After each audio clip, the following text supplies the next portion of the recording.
अस्सलाम वालेकुम। मेरा नाम सनाउल्लाह खान है और आप देख रहे हैं मेरा YouTube channel S Khan academy. अच्छा, आज की वीडियो हमारी है असाइनमेंट नंबर 2 है MTH 621 है। ड्यू डेट इसकी 15/7/2022 यानी कि 15 तारीख है इस महीने की। ठीक है, वीडियो की तरफ जाने से पहले आपसे रिक्वेस्ट करूंगा कि अगर आप मेरे चैनल पे न्यू हैं तो मेरे चैनल को सब्सक्राइब कर लें और साथ में बने बेल आइकन को प्रेस कर दें ताकि मेरी आने वाली हर नई वीडियो जो है वो आप तक सबसे पहले पहुंच जाए। अब ये असाइनमेंट कुछ अजीब सी है। अजीब कैसे है कि आपके मिड के जो टॉपिक्स हैं वो तो 100 हैं, लेकिन असाइनमेंट जो दी हुई है वो 96 से लेके 125 तक दी हुई है। और इतना ही नहीं है कि जो आपका सेकंड क्वेश्चन है वो आपका मॉड्यूल नंबर 129 से स्टार्ट होता है। ठीक है, तो मैंने ग्रुप में कहा भी था कि आप सर से डिस्कस कर लें कि मे बी वो क्वेश्चन चेंज कर दें। अगर करेंगे तो हम चेंज भी कर देंगे। ठीक है, उसके बाद इसके कुछ रूल्स एंड रेगुलेशन हैं वो देख लें कि टॉप पे आपने अपनी आईडी लिखनी है। जैसे यहाँ पे मैंने अपना नाम लिखा है, अपने चैनल का नाम लिखा है, तो आप अपनी आईडी यहाँ पे लिख सकते हैं। ठीक है, आगे चलते हैं जी हम सॉल्यूशन की तरफ। क्वेश्चन है जी आपके पास, क्वेश्चन क्या है, find the radius of convergence of the power series. Power series आपके पास है जी समेशन n टू रेज़ पर n divide by n factorial x plus 2n factorial. ठीक है, अब ये ओरिजिनल सीरीज़ हमारे पास क्या होती है? ओरिजिनल सीरीज़ मतलब A N into X minus A या एक्स नॉट, आप इसको कह लें पावर n। ठीक है, तो यहाँ पे ए एन जो फर्स्ट पे होता है मतलब इसके अलावा वो हमारे पास क्या होता है? ए एन होता है। ठीक है, तो हम इसको लेके चलते हैं। अब हमारे पास ए एन क्या है? एन टू रेज़ पर N divide by N factorial.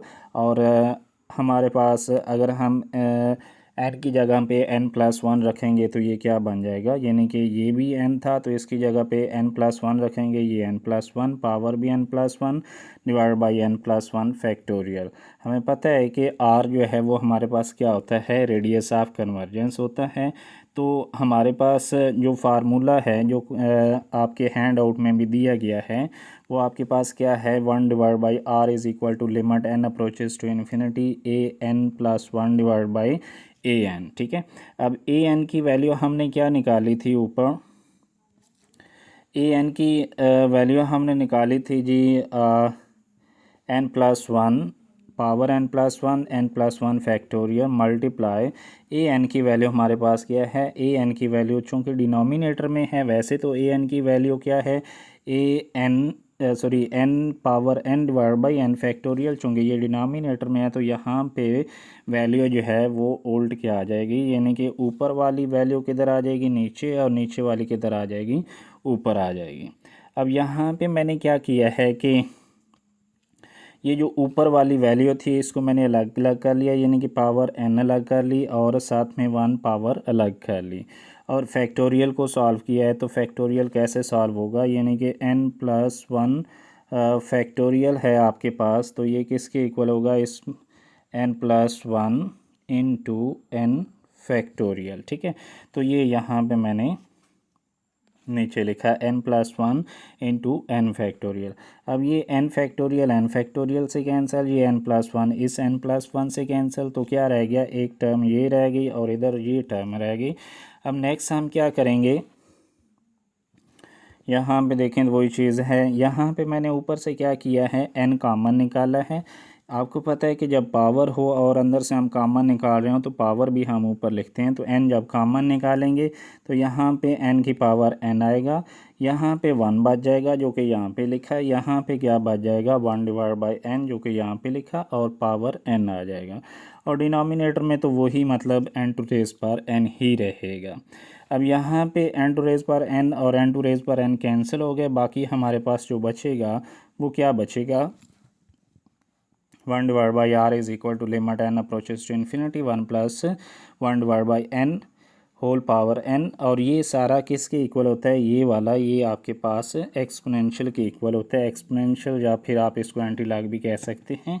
ठीक है, तो हमारे पास फाइनल रिजल्ट क्या आ गया, 1/r is equal to exponential. अब यहाँ पे अगर हम r की वैल्यू निकालना चाहते हैं तो ये क्या हो जाएगा, 1/ एक्सपोनेंशियल। जब इसको ऊपर लेके आ जाएंगे तो r is equal to e⁻⁻1 आ जाएगा। इसको जब हम सॉल्व करेंगे तो आपके पास वैल्यू क्या आ जाएगी, 0.368 आ जाएगी। ठीक है, तो हमारे पास जो रेडियस ऑफ कन्वर्जेंस बना वो हमारे पास क्या बना, 0.368।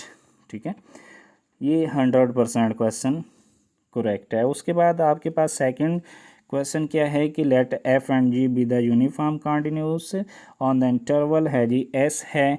ठीक है, show that F G is uniform continuous on S if S is the compact, यानी कि एस एक इंटरवल है यहाँ पे और एस है क्या, कॉम्पैक्ट। कॉम्पैक्ट मतलब बाउंडेड भी है। ठीक है, तो इसके सॉल्यूशन की तरफ चलते हैं हम।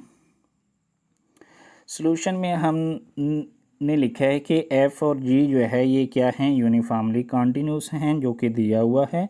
और हमारे pass on the compact subset मैंने यहाँ पे लिखा है, आप इंटरवल लिख सकते हो चूँकि उन्होंने दिया हुआ है, मैंने वहाँ पे ध्यान नहीं दिया था, तो सबसेट मैंने लिखा है, तो आप यहाँ पे इंटरवल लिख सकते हो, इंटरवल एस ऑफ आर। ठीक है, ठीक है, तो यहाँ पे हमारे पास अब क्या आ जाएगा, therefore F and G must be bounded, यानी कि चूँकि एस क्या है, कॉम्पैक्ट है और ये यूनिफॉर्मली कंटिन्यूस हैं, तो मतलब और किस पे हैं, कॉम्पैक्ट सेट एस पे, जो कि बाउंडेड भी होता है, तो ये फिर क्या होंगे, ये बाउंडेड होंगे। ठीक है, therefore and there exist capital M greater than 0 such that f of x less than किससे होगा, m से, g of x less than किससे होगा, m से। इसी तरह f ऑफ y भी लेस देन m से होगा और g ऑफ y भी लेस देन m से होगा for all x belong to s, जो कि आपके पास इंटरवल है। ठीक है, यहाँ पे अब हमने फर्स्ट के लिए क्या किया कि हमने चूज़ किया एक sigma 1 greater than 0 such that for all X Y belong to किससे कर रहा है जी, ऐसे कर रहा है। और एक्स माइनस वाई चूँकि इंटरवल है तो X minus Y less than किससे होगा, सिग्मा 1 से होगा। और इसी तरह फंक्शन को अगर हम देखें तो F of X minus F of Y less than, हमने ये वैल्यू किस ली है जी, एप्सिलॉन डिवाइड बाई 2m।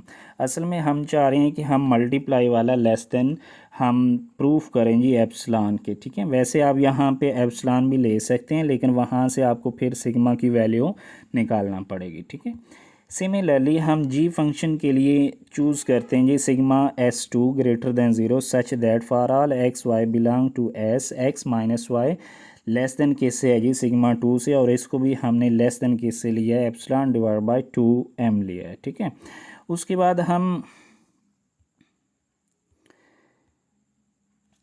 अब हम क्या करते हैं, चूँकि हमने दो सिग्मे लिए थे सिग्मा 1 और सिग्मा 2, तो इसमें हमने सिग्मा जो कि हमने मल्टीप्लाई के लिए करना है, हम कौन सा लेंगे, हम मिनिमम, इन दोनों में से जो मिनिमम होगा वो लेंगे। Then X minus Y less किससे होगा, सिग्मा से होगा। और for all X Y belong to S such that, अब इसको हम प्रूव करेंगे कि ये लेस देन एप्सिलॉन के है। ठीक है, एफ ऑफ एक्स है G of X minus F of Y G of Y, इसको यहाँ पे हमने लिखा जी। अच्छा, इसमें हमने क्या किया, हमने ऐड भी F of Y G of X किया, सब्ट्रैक्ट भी किया और हमने ऐड भी यहाँ पे किया, बाकी दोनों वैल्यू वही हैं। अब ट्रायंगुलर इनइक्वालिटी हमने लगाते हुए यहाँ पे पहले इक्वल का साइन था, अब क्या आ गया, less than or equal to, इसको हमने अलग से लिख लिया और इसको हमने अलग से, यानी कि ये अलग से लिखा, ये प्लस का साइन, और ये हमने अलग से, आगे चूँकि जगह नहीं थी तो इसलिए मैंने नीचे वाली लाइन पे लिख दिया। अब हम क्या करेंगे, इसमें से अगर हम कॉमन निकालें जी ऑफ एक्स, तो हमारे पास जी ऑफ एक्स मॉड आ जाएगा, अंदर क्या बच गया, F of X minus F of Y. ठीक है, सिमिलरली इसमें से हम एफ ऑफ वाई कॉमन निकालेंगे तो अंदर G of X minus G of Y रह गया। अब जी ऑफ एक्स हमारे पास किस से लेस था, एम से लेस था। और इसी तरह हमारे पास एफ ऑफ वाई भी हमारे पास किससे लेस था, एम से। और ये इसकी वैल्यू हमारे पास हमने क्या रखी थी, 2 एप्सिलॉन डिवाइड बाई 2m। और यहाँ पे दूसरी इसकी भी वैल्यू हमने रखी थी एप्सिलॉन डिवाइड बाई 2m। ठीक है, तो यहाँ पे जस्ट लेस का साइन आना है, इक्वल का साइन ख़त्म हो जाएगा, ठीक है, लेस का आएगा सिर्फ, ठीक है। उसके बाद हमने क्या किया कि इन दोनों को जब सॉल्व करेंगे तो हमारे पास क्या आ जाएगा, ये यानी कि ये m इससे कैंसिल, ये m इससे कैंसिल, तो epsilon divide by two, epsilon divide by two किसके इक्वल, एप्सिलॉन के। यहाँ पे भी आपके पास सिर्फ लेस का सिंबल आएगा, तो ये किसके इक्वल आ गया, लेस देन एप्सिलॉन। तो यही हमने प्रूव करना था। फिर हम यहाँ पे क्या लिखेंगे, F and G as a uniform continuous, ठीक है। तो ये सेकंड है, इसमें मुझे थोड़ा सा डाउट है, ठीक है, थोड़ा सा मामूली सा है, लेकिन मेरे लिहाज से ये 95% तो ठीक है, बाकी आप देख लीजिएगा। तो ये थी जी आपकी असाइनमेंट। आई होप आपको इसकी समझ आई होगी, अगर नहीं आई तो आप मुझसे अगेन डिस्कस कर सकते हैं। Thanks so much for watching. अल्लाह हाफिज़।